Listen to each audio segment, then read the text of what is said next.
ভারতের ঐতিহাসিক ক্রমবিকাশ। সাধারণ মানুষ তখন ধর্মের প্রাণহীন আচার অনুষ্ঠানে ক্লান্ত এবং দার্শনিক ব্যাখ্যার জটিলতায় বিভ্রান্ত। কাজেই তারা দলে দলে এই জড়বাদীদের সঙ্গে যোগ দিয়াছিল। শ্রেণীগত সমস্যার সূচনা তখন হইতেই এবং ভারত ভূখণ্ডে আনুষ্ঠানিক ধর্ম, দার্শনিকতা ও জড়বাদের মধ্যে যে ত্রিমুখী বিরোধ আরম্ভ হইয়াছিল, তাহা আজ পর্যন্ত অমীমাংসিত রহিয়া গিয়াছে। এই বিরোধের প্রথম সমাধান প্রচেষ্টা শুরু হয় ভাব সমীকরণের সূত্র অনুসরণ করিয়া। ইহাই শরণাতীত কাল হইতে জনসাধারণকে একই সত্য বিভিন্নভাবে দেখিতে শিখাইয়াছিল। এই চিন্তাধারার মহান নেতা ক্ষত্রিয় শ্রীকৃষ্ণ স্বয়ং। তাঁহারই উপদেশ শ্রীমদ্ ভাগবত গীতা।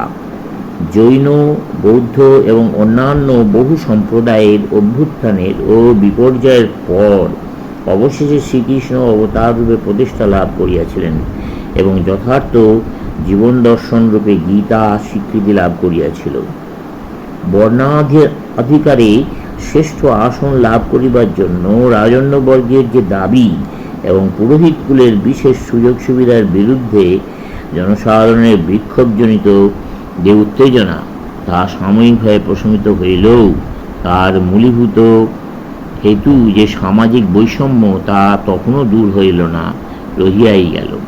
শ্রীকৃষ্ণ জাতি নির্বিশেষে সকলের সম্মুখে আধ্যাত্মিক জ্ঞানের দ্বার উন্মুক্ত করিয়াছিলেন সত্য, কিন্তু সামাজিক ক্ষেত্রে অনুরূপ সমস্যা তিনি স্পর্শ করেন নাই। সকলের সামাজিক সাম্যের জন্য বৌদ্ধ, বৈষ্ণব প্রভৃতি সম্প্রদায়ের বিপুল সংগ্রাম সত্ত্বেও সেই অমীমাংসিত সমস্যা আমাদের কাল পর্যন্ত আসিয়া পৌঁছিয়াছে। তাই দেখা যায় বর্তমানকালের ভারতবর্ষে মানুষের আধ্যাত্মিক সমতা স্বীকৃত হইলেও সামাজিক বৈষম্য দৃঢ়ভাবে রক্ষিত হইতেছে। আমরা দেখিতে পাই সেই সামাজিক বৈষম্যের বিরোধ খ্রিস্টপূর্ব 7ম শতাব্দীতে নতুন শক্তি লইয়া আত্মপ্রকাশ করিয়াছিল। খ্রিস্টপূর্ব 6ষ্ঠ শতাব্দীতে শাক্যমুনি বুদ্ধদেবের নেতৃত্ব প্রাচীন আচার ব্যবস্থারই একেবারে অভিভূত করিয়া ফেলিয়াছিল। সেই সময় বিশেষ অধিকারভোগী পুরোহিতবর্গের বিরুদ্ধে তীব্র প্রতিক্রিয়ায় বৌদ্ধগণ প্রাচীন বৈদিক আচার অনুষ্ঠানের প্রত্যেকটি খুঁটিনাটি পর্যন্ত দূরে নিক্ষেপ করিয়াছিল। বৈদিক দেবতাদিগকে বৌদ্ধাচার্যগণের ভৃত্য শ্রেণীতে অবনমিত করিয়াছিল।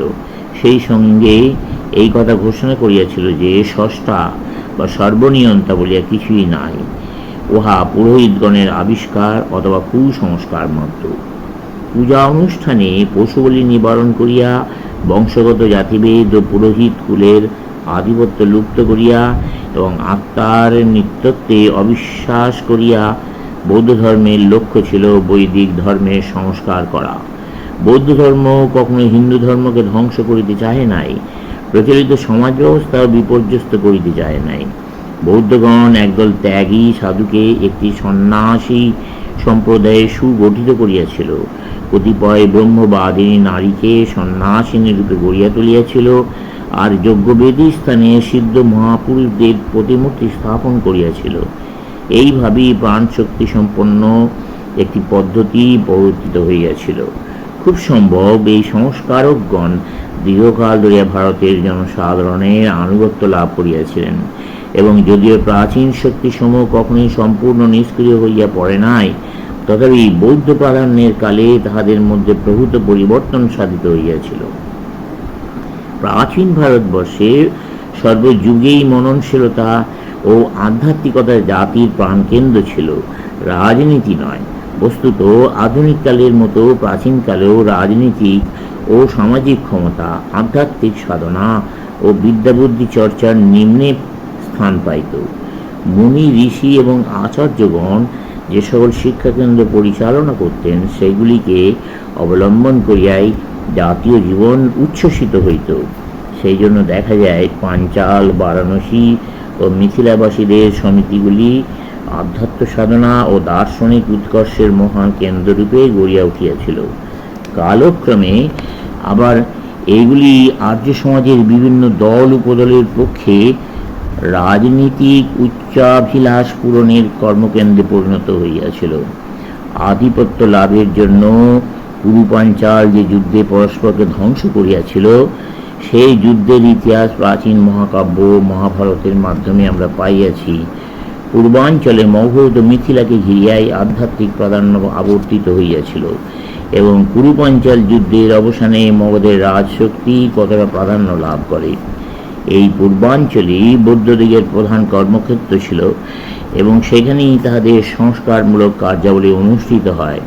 আবার যখন মৌর্য নরপতিগণ সম্ভবত নিজেদের ক্ষতিকর কুলো কলঙ্ক চিহ্ন স্খালন করিবার জন্য বাধ্য হইয়া নতুন আন্দোলনকে শুধু সমর্থন নয়, পরিচালিত করিয়াছিলেন, তখন নতুন পুরোহিত শক্তি পাটলিপুত্রের রাজশক্তির সহিত হাত মিলাইয়াছিল।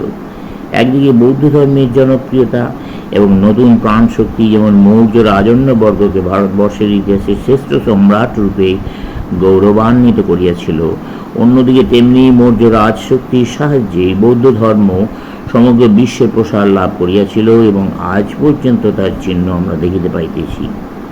একথা অবশ্য সত্য যে প্রাচীন বৈদিক ধর্মের বর্জনশীলতা ও স্বাতন্ত্র্যবোধ বাইরের কোনো সাহায্যগণে তাকে নিবৃত্ত করিয়াছিল।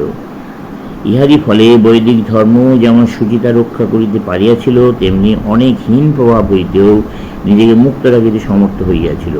কিন্তু প্রচারের অতি উৎসাহে বৌদ্ধ ধর্মের পক্ষে সেটি সম্ভব হয় নাই।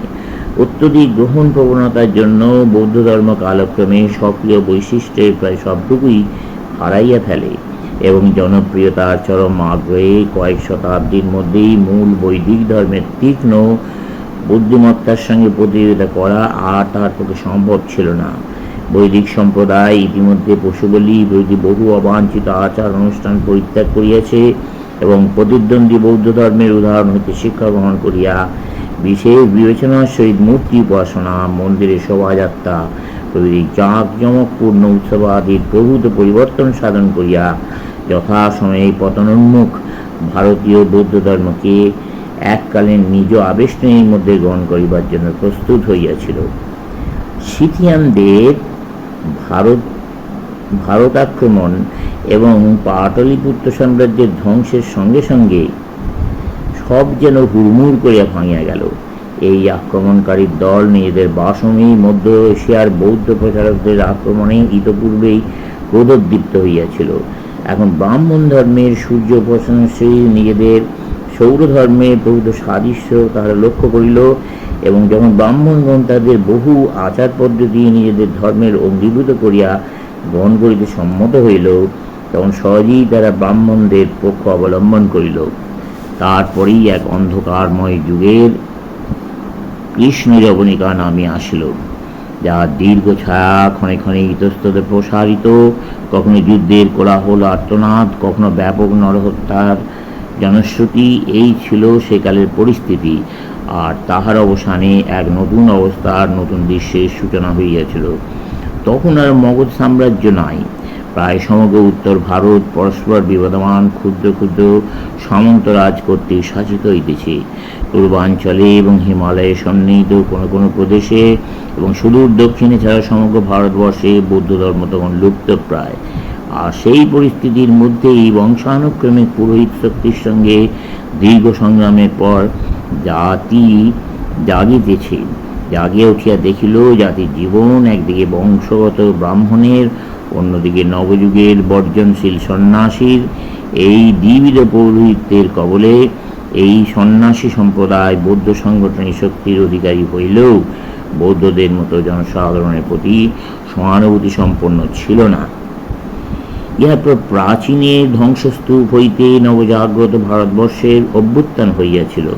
নির্ভীক রাজপুত জাতির বীর্যে ও শোণিতের বিনিময়ে সে ভারতবর্ষের জন্ম।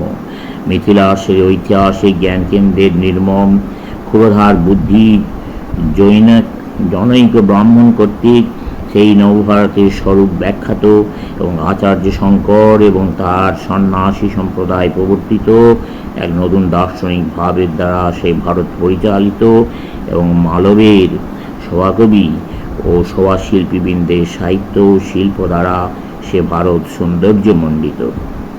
চলবে।